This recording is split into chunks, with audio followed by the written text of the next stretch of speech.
森林餅屋。有個樵夫好窮，佢同佢太太仲有2個仔女一齊住。佢哋屋企隔籬係一大片森林。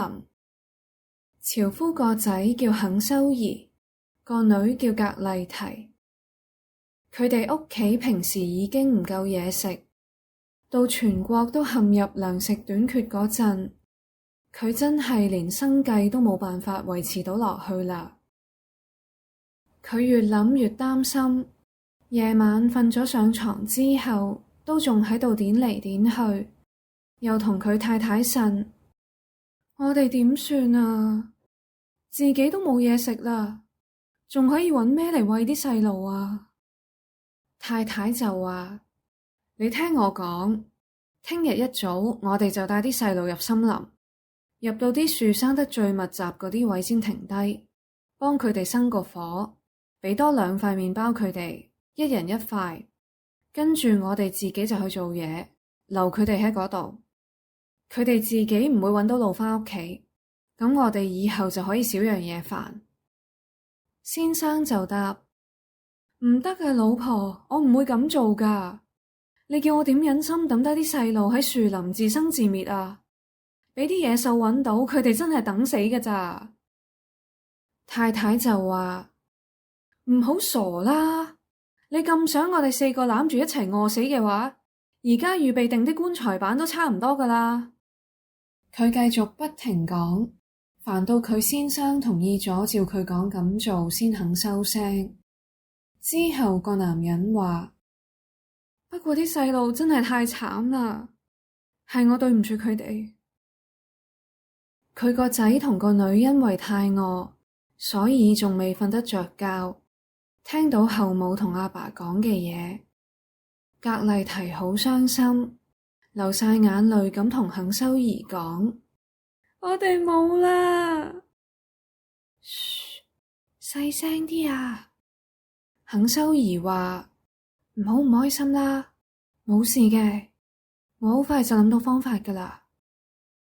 等啲大人瞓晒之後，佢就起身，着返佢件細細件嘅外套，落去開咗道門，靜靜行咗出去。明亮嘅月光照落屋外嘅地下，一塊塊白色嘅石仔就好似真正嘅銀仔咁閃靈靈。肯修儀踎低執咗好多塊石仔，執到塞滿晒外套袋先入返屋，同格麗緹講：放心瞓覺啦，傻妹，神會幫我哋㗎。講完佢就上返床瞓。第2日嘅黎明，太陽都未出嚟，後母就叫醒咗2個細路，同佢哋講：你2條懶蟲快啲同我起身，我哋要入森林收集啲木啊！佢俾咗2小塊麵包啲細路，一人1塊，然後同佢哋講：晏晝先好食啊！你哋今日嘅午餐係得咁多㗎咋？因為肯修儀嘅外套袋入面塞滿晒石仔，所以格麗緹收埋佢嗰份麵包落自己條圍裙度，跟住佢哋就一齊出發入森林啦。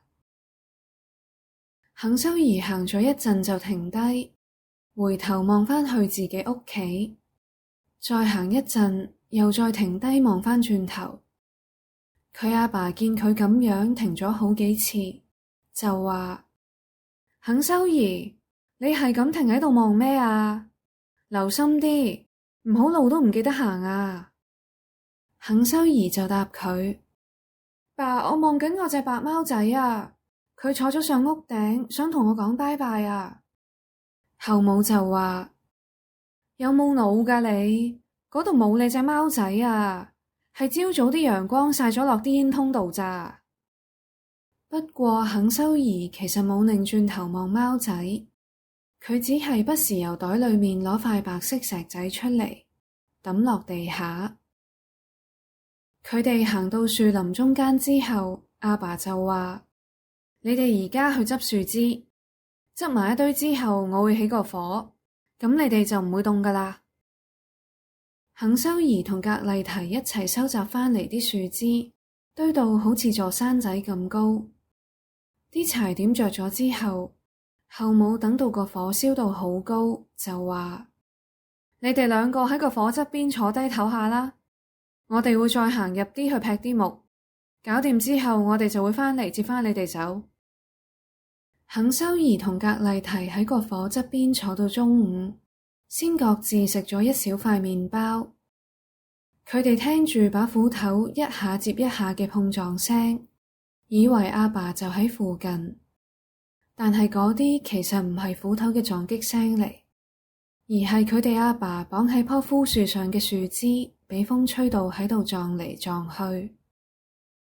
佢哋喺度坐咗好耐之後，終於攰到合埋眼瞓着咗。佢哋瞓醒嗰陣，個天已經黑晒。格麗緹一邊喊一邊問：而家我哋仲點行返出個森林啊？但係肯修儀安慰佢，同佢講：等一等啦，一陣有月光我哋就搵到路㗎喇。滿月升咗上天之後，肯修儀就拖住阿妹，跟住地下啲反光嘅石仔行。啲石仔光到好似新鑄成嘅銀仔咁，一直連返去佢哋嘅屋企。佢哋行咗成晚，返到屋企嗰陣已經就嚟天光。佢哋敲門之後，後母嚟咗開門，見係佢哋兩個就話：你哋兩個做乜喺樹林度瞓咁耐都唔起身啊？真係曳啊！我哋以為你兩個都唔諗住返嚟㗎喇。但係阿爸見佢哋返咗嚟就好開心。之前佢抌低啲細路嗰陣，感覺真係一刀介咗入心咁痛。